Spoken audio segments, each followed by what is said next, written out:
DMTV Info, votre chaîne d'information en temps réel. La politique, la santé, le sport, les faits de société, la musique, les rumeurs et bien plus encore. Vous découvrirez cela dans notre chaîne DMTV Info.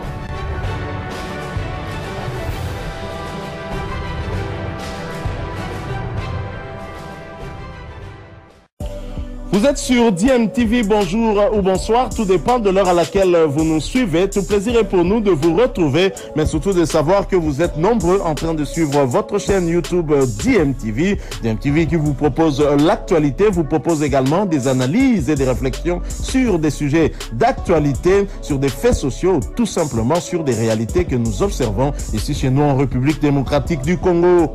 Les léopards de la RDC ont déjà commencé à arriver dans la capitale marocaine. Hier, il y a eu ces arrivées de Yohan Wissa, Meshak Elia, Fiston Kalala Mayele, Gaël Kakuta, Timothy Fayoulou, encore Grady Diangana. Ce jeudi, il devrait encore y avoir quelques arrivées, mais déjà la première séance d'entraînement est prévue ce jeudi au Maroc, avec à la tête, bien sûr, du staff technique, le sélectionneur principal Sébastien Desabre et l'ensemble de son groupe. Je rappelle que la RDC, dans ses éliminatoires de la Coupe du Monde 2026, est troisième après 2 matchs joués, troisième avec 3 points après une victoire face à la Mauritanie et une défaite face au Soudan. Le Soudan qui est deuxième avec 4 points. Le Sénégal, qui est prochain adversaire de la RDC, compte également 4 points, occupe la première position au classement.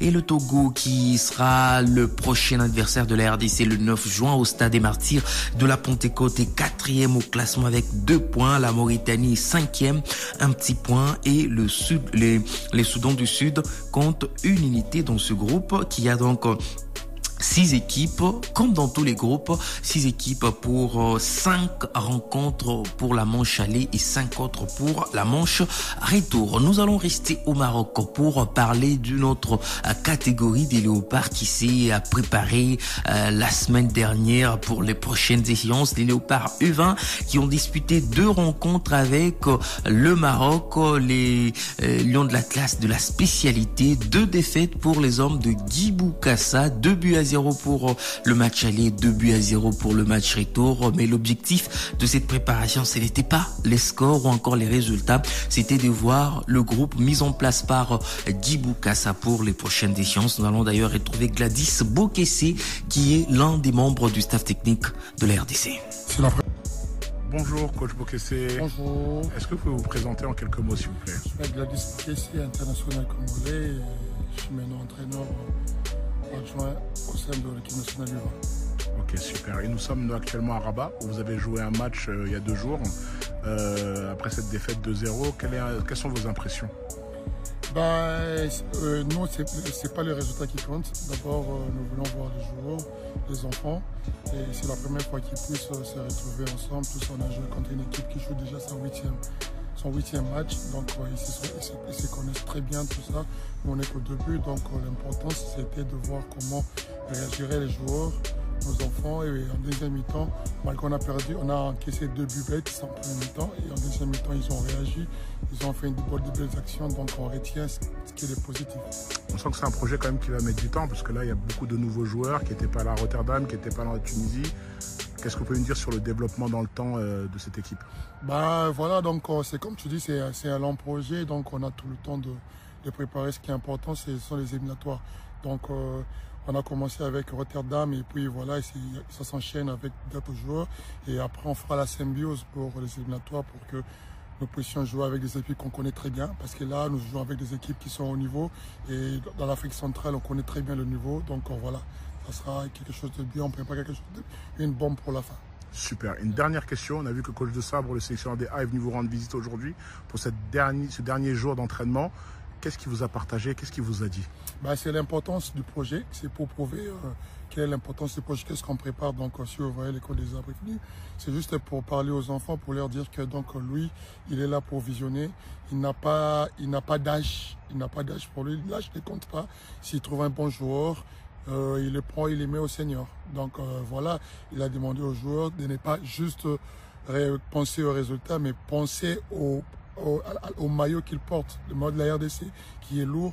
Représenter la RDC, ça dit beaucoup. Donc, il faudrait être fier de représenter la RDC. Donc, c'est ce qui est important, ce qu'il a dit aux enfants. Merci, coach. C'est top. Voilà, c'était là Gladys Bokessi, ancien international congolais et aujourd'hui membre du staff technique des Léopards U20 de la RDC. C'est déjà le 3e stage de la RDC de cette catégorie, après Rotterdam, après également la Tunisie. C'est le 3e stage des hommes de Guy Boukassa qui prépare les prochaines échéances. Championnat national de la RDC. Les Corbeaux du tout-puissant Mazembe ont volé plus haut que les Aigles du Congo. Hier, mercredi, à Kamalondo, le club noir et blanc de Lubumbashi a donc disposé des Samouraïs pour son dernier match de la saison en championnat. 3-1 score du match, grâce bien sûr à un doublé d'Oscar Kabouit et un but de Zemanga Sosé qui allumait bien sûr le temple de la Kamalondo avant la cérémonie du sacre. Nous allons écouter Lamine Ndiaye, coach de Mazembe, après bien sûr ce sacre. Il félicite les joueurs mais également l'ensemble des membres du club pour cette performance tout au long de cette saison. Ça a été dur, ça n'a pas été simple. Les garçons reviennent de loin et ils ont entendu des vers, des pas mûrs. On les a critiqués, bafoués, salis. Je pense que c'était le seul moyen de montrer que bon, ça peut arriver de passer à côté. Mais ils ont montré qu'ils avaient l'amour de ce club, qu'ils avaient envie de faire quelque chose de grand. Et tout au long de la saison, on ne les a pas ménagés, pas du tout, parce que j'ai été derrière eux du matin au soir, mais c'était pour aboutir à un résultat qui réjouirait tout le monde. Et je pense qu'aujourd'hui, merci, bravo aux supporters, parce qu'ils ont repris confiance.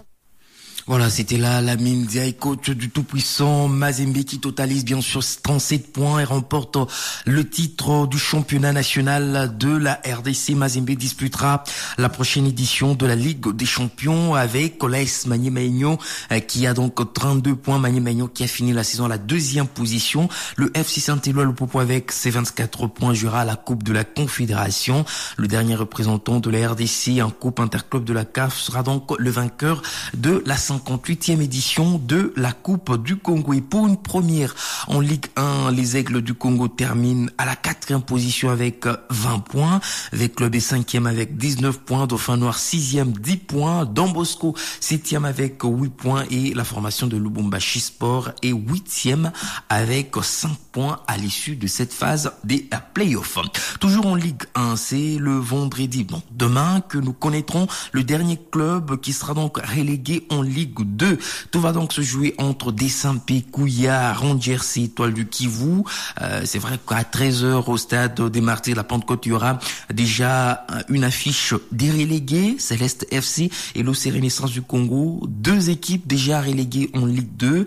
Alors qu'à 15h, il y aura 2 rencontres qui vont se jouer au même moment au stade Père Raphaël de la Kétule. Étoile du Kivu avec ses 9 points jouera contre le dernier club Motema Pembe qui compte 7 unités. Alors qu'au même moment au stade des Martyrs de la Pentecôte, AC Kouya avec ses 9 points également jouera contre l'Académie Club Rangers qui compte 7 points. Vous avez donc compris que c'est très serré entre ces 4 équipes. Une devra être reléguée à l'issue de cette journée en Ligue 2. En Ligue 2 où nous retrouverons la saison prochaine, je le disais, Céleste FC et l'Olympique Club Renaissance du Congo. Grosse déception pour les Oranges de Kinshasa qui vont jouer la saison prochaine la Ligue 2. Pour l'analyse sportif Mons Mochinjou, c'est une relégation avec beaucoup de leçons.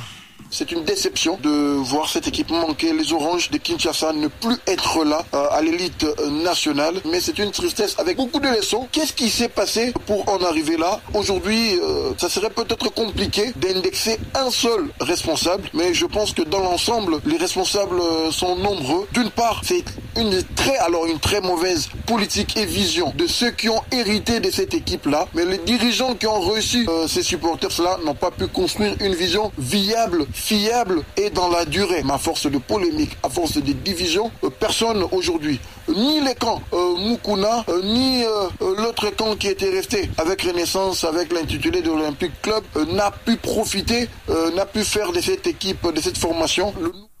Voilà, c'était là mon Somoché, journaliste sportif qui parlait de cette relégation de l'OC Renaissance du Congo en Ligue 2. En entente provinciale...